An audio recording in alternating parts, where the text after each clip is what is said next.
Assalamualaikum warahmatullahi wabarakatuh. Perkenalkan, nama saya Malikul Masruhin. Saya domisili di Citayam, Depok.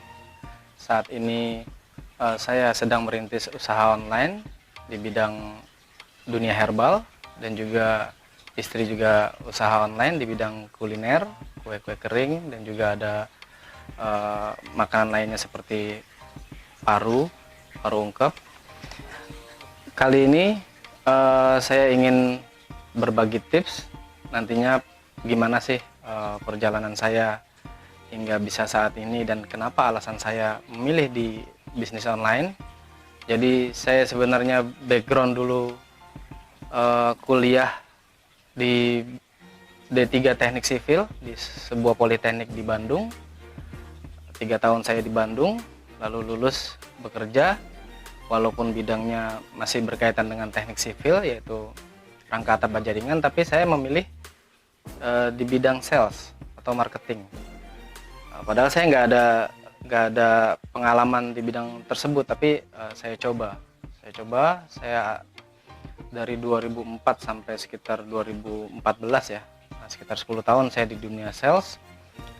Akhirnya saya resign, terus berbagai bisnis sudah pernah saya jalani, baik dari saat dulu lulus kuliah ya, MLM, asuransi, sebagai agen asuransi pernah, dan sebelum yang sekarang pun saya pernah jadi agensi sebuah travel umroh. Semua bergerak di bidang marketing, karena memang ternyata walaupun saya backgroundnya adalah teknik sipil, saya malah menyukai di dunia marketing atau di dunia jualan.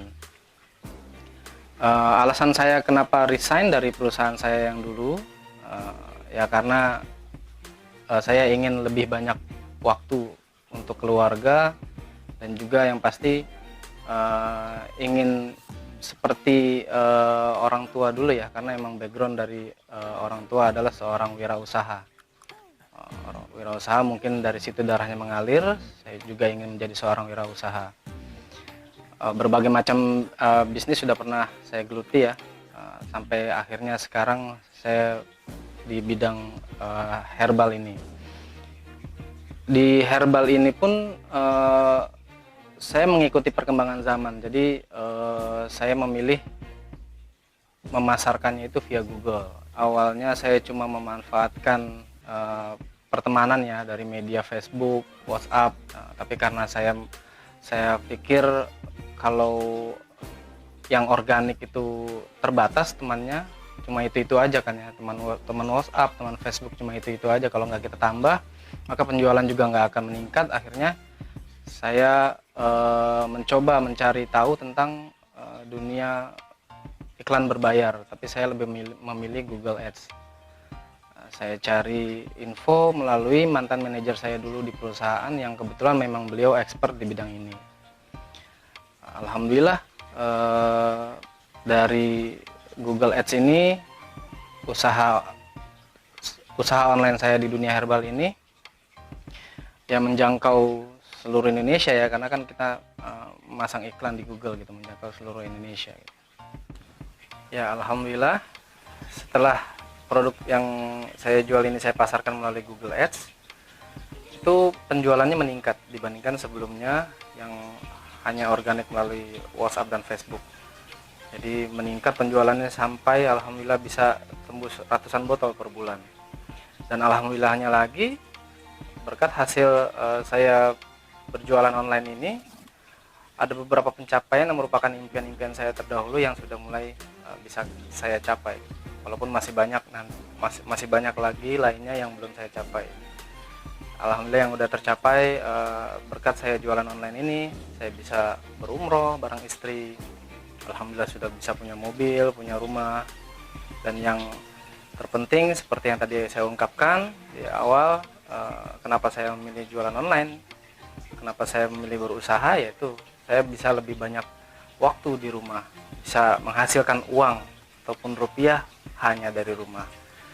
Itu. Nah, di sini di kesempatan kali ini saya ingin memberikan sedikit tips dari saya, yang merupakan sebenarnya tips ini adalah tips sederhana yang gampang untuk dipraktekkan, Tapi sekali lagi saya pesankan, ilmu itu bertebaran di mana-mana, tapi kalau tidak dipraktekkan tetap aja percuma. Jadi apa yang saya berikan melalui tips ini, syukur-syukur bisa Anda semua praktekkan. Kalau bermanfaat untuk Anda ya alhamdulillah. Jadi yang pertama, yang paling penting ini adalah niat. Jadi the power of niat. Jadi kalau kita berusaha ini, niat itu harus dibenahi gitu. Niatnya seperti apa nih kita usaha nih? Karena kalau niatnya nggak baik, misalkan saya usaha hanya untuk memperbanyak rupiah, mengumpulkan pundi-pundi uang dengan berbagai cara, menghalalkan segala cara, itu juga kan nggak baik. Nah, itu mungkin nggak ada keberkahan nanti di dalamnya. Tapi kalau misalnya niatnya baik seperti saya, saat dulu awal-awal usaha di dunia herbal ini, saya mempunyai niat agar kiranya produk yang saya jual ini bermanfaat untuk orang banyak.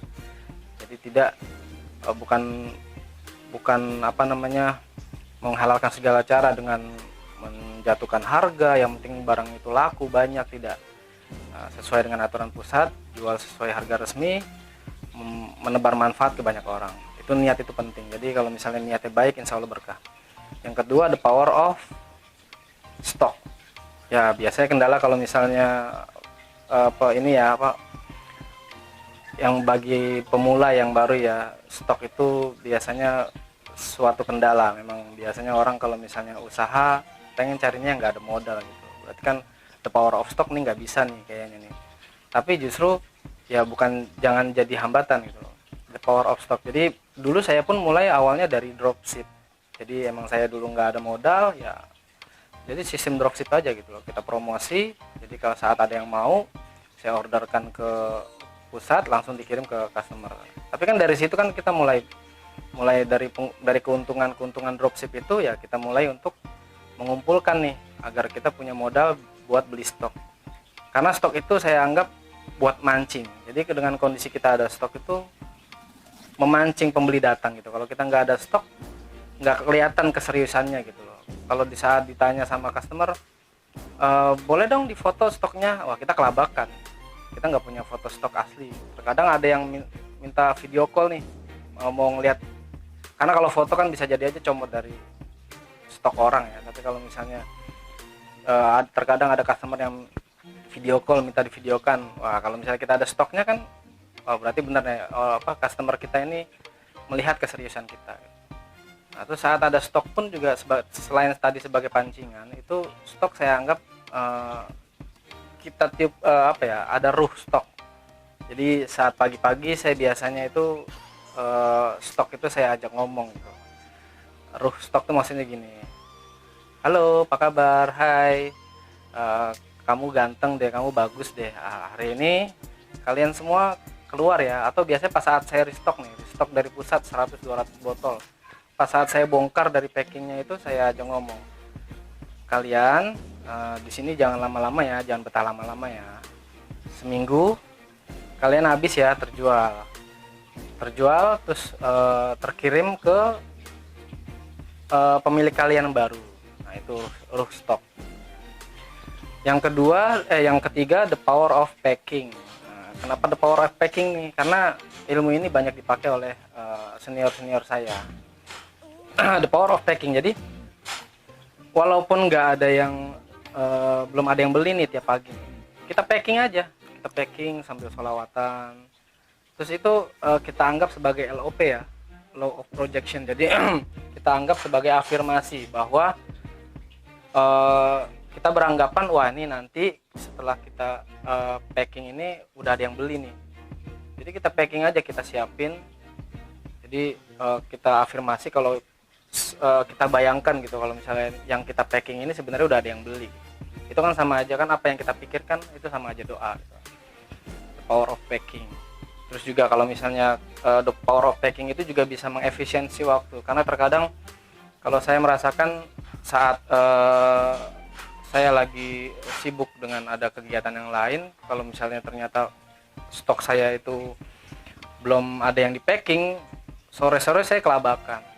Pernah sih kejadian seperti itu, kelabakan, orderan lagi banyak tapi belum ada yang di packing, jadi kelabakannya. Jadi kenapa the power of packing itu mengefisiensi waktu. Kalau kita lagi kegiatan lagi banyak, kita kalau misalnya udah ada yang stok yang udah kita packing, kita udah tinggal nulis alamat aja gitu. Jadi mengefisiensikan waktu. Itu the power of packing. Lalu yang keempat itu ada the power of helping. Power of helping itu istilahnya membantu, saling membantu ya. Seperti kita ketahui kan, kita ini di dunia ini kan sebagai makhluk sosial, jadi saling bantu membantu. Kita tidak bisa hidup di dunia ini tanpa ada orang lain. Jadi the power of helping di sini adalah saya merasakan omset saya penjualan saya meningkat itu di saat saya membantu orang lain. Jadi di saat saya membantu, saya punya tante, dia punya punya bisnis, membuka toko mainan anak-anak. Berhubung tante dan om saya ini tidak punya anak, jadi setiap belanja entah ke Tanah Abang atau ke ASMK itu meminta bantuan saya dan istri untuk nemenin itu ya, karena kan belanjaannya banyak ya, nggak mungkin mereka ngangkat berdua. Jadi saya rasakan setiap logikanya kan, kalau saya istilahnya seharian waktu saya habis untuk bantu mereka, logikanya kan bisnis saya tinggalkan. Logikanya kan mestinya kan nggak ada orderan ya, mungkin customer lari ke tempat lain gitu. Tapi apa yang selama ini saya alami, setiap saya membantu nganter om dan tante saya untuk belanja itu, setiap saya membantu pasti orderan di hari itu meningkat drastis, meningkat tajam. Nah, itu the power of helping. Terus ada juga the power of family. Simple, ini semua yang tips-tips yang saya berikan sebenarnya simple, yang penting dipraktekkan. Yang terakhir nih the power of family ya, maksudnya gini. Jadi saya dapat ilmu dari guru saya, ilmu simple untuk couple ya, untuk pasangan. Jadi tiap pagi yang belum punya anak boleh dilakukan ke istri, cium istri 21 kali, atau ya cium kening, pipi, cium bibir, cium jidat, kening dan ubun-ubun ya gitu, kita cium. Atau kalau yang udah punya anak, kita cium juga gitu, kita cium. Jadi dari situ kan timbul kehangatan ya, dari situ pun timbul istilahnya seperti menarik rezeki gitu. Nah, terus juga ada the power of family, itu maksudnya gini, kita bahagiakan keluarga kita gitu.